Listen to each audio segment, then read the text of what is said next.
तो भाई जैसा कि लास्ट टाइम मैंने आपसे प्रॉमिस किया था कि मैं जल्द ही कुछ और कॉमिक्स के रिव्यूज लेकर आऊंगा, तो आज की इस वीडियो में हम एक और कॉमिक्स का रिव्यू करने वाले हैं, that is Shaitan Singh from Holi cow entertainment. तो कैसा है ये कॉमिक्स, कैसी है इसकी कहानी, किस तरह का है इसका आर्ट वर्क, इन सारी बातों की चर्चा आज हम इस वीडियो में करेंगे दोस्तों। तो मैं हूँ आपका होस्ट प्रणय और आप देख रहे हैं हाई पीपी टीवी।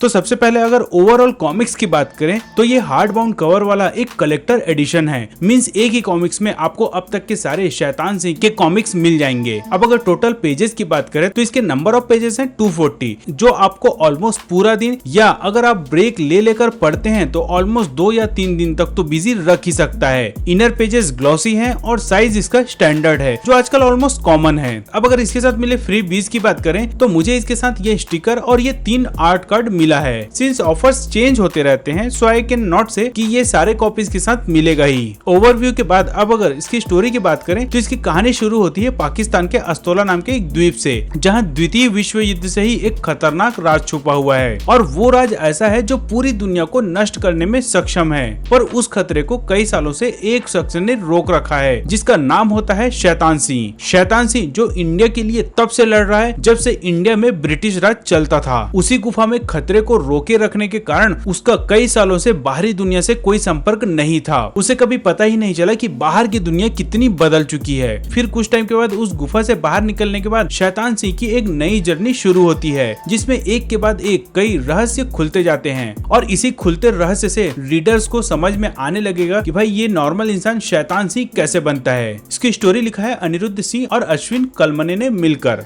स्टोरी के बाद अब अगर आर्ट वर्क की बात करें तो होली काउ के ग्राफिक नॉवल के लिए एक बात तो बिल्कुल फिट बैठता है कि आपको किसी भी डिपार्टमेंट से कोई भी शिकायत हो सकता है, पर आर्ट वर्क के डिपार्टमेंट में तो कोई शिकायत हो ही नहीं सकती। अमेजिंग और रियलिस्टिक आर्ट वर्क और उसमें भी वैसा ही कलरिंग, और ये दोनों स्टोरी टेलिंग के हिसाब से चेंज होता रहता है। मींस अगर आप यहाँ देखोगे तो आपको क्लियरली समझ में आ जाएगा कि ये पास्ट का सीन है। इनफैक्ट फील भी वैसा ही देता है। वैसे आर्ट वर्क के इस डिपार्टमेंट में गौरव श्रीवास्तव और हर्षो मोहन जैसे आर्टिस्ट का नाम भी शामिल है, तो यहाँ यही कहा जा सकता है कि भाई इनका नाम ही काफी है। कलरिंग का काम प्रसाद पटनायक ने किया है और ओवरऑल प्रोडक्ट आपको प्रीमियम क्लासी फील करवाएगा, जिसे पढ़ने के बाद आप इसे इस तरह सजाकर अपने रूम की शोभा बढ़ा सकते हैं। अब अगर इसकी प्राइस की बात करें, जो ऑब्वियसली सबसे इम्पोर्टेंट पार्ट है, तो ऐसे तो इसका प्रिंटेड प्राइस 1299 है, बट होली काउ के ऑफिशियल वेबसाइट में कुछ डिस्काउंट के साथ ये आपको 1104 रुपए में मिल रहा है, जो कि पेजेस की क्वांटिटी के हिसाब से काफी फेयर है। वैसे एक बात मैं और ऐड कर दूं दोस्तों कि ये एडिशन आपको केवल हिंदी में ही मिलेगा। अगर आपको इंग्लिश में चाहिए तो आपको इस तरह के अलग अलग इश्यूज खरीदने होंगे, जिसका भी कलेक्टिव प्राइस कुछ इतना ही है।